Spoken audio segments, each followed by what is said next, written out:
My first favorite book was The Little Prince. Yes, that it was homey and elliptical at the same time. It's the kind of thing that what I like in good radio today is having to listen to something again and again to appreciate something new, and the same thing with The Little Prince. You know, each time you read it, you get something new. What else did I like? I liked the line in The Witch in the Wardrobe. That was one of my faves as well.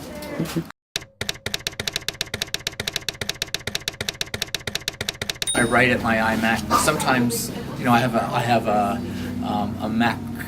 MacBook Air, and sometimes I'll write with that, and I have, you know, certainly gone through the stages of writing in coffee shops, but I have my office in the basement. It's done up nicely, and it has great light. The ceilings are high enough, and when I wake up early, which I talk about in my book, you know, sometimes I'll wake up at 4:30 or 5 o'clock in the morning. What else am I going to do? I write. So I can go down to, you know, grab a cup of coffee and go to my iMac and write, and that's where I like to write. I'm reading Harperland by Lawrence Martin, just because he is. I'm a political junkie, and Stephen Harper is a pretty interesting guy and a pretty enigmatic character. And I have to tell you, I don't have a lot of time to read these days. I work days at CBC and I work nights in the emergency department, and I'm here talking about my book. Very often what I like to read is escapist stuff like science fiction novels. Like I just want to be taken, I want to be transported as far away from planet Earth. So books by Ben Bova, for instance, that's the kind of stuff I like. I would say that my current inspirations right now are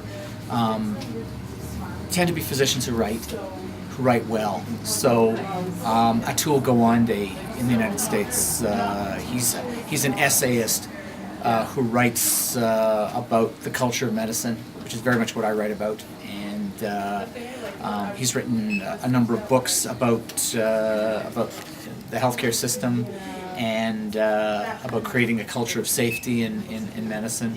So he's somebody who I appreciate. Jerome Groopman is another great example.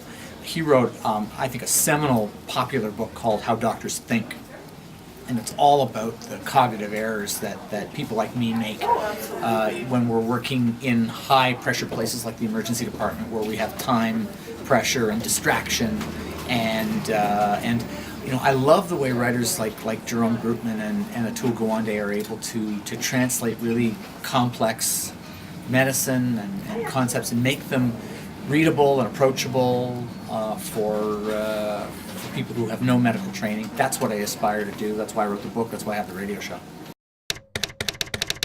Well, neat thing, the book has been optioned as a television show. So a very good production company, Temple Productions, they make Being Erica.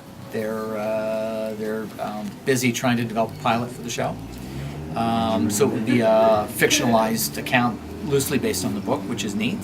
I would love to be able to write a book next about the rogues gallery of physicians who have been criminal masterminds, and terrorists, and really nasty people. I don't know why I want to do that, but I think there's a good story in that, and maybe do a little bit of a psychological profile of the kind of the infamous physicians of history, and there are more than a few of them. I'd be interested in finding out whether you can be a sociopath and be a brilliant surgeon. Well, thank you, Brian. My pleasure. Well, stay tuned to CBC and hear the latest. Thank you.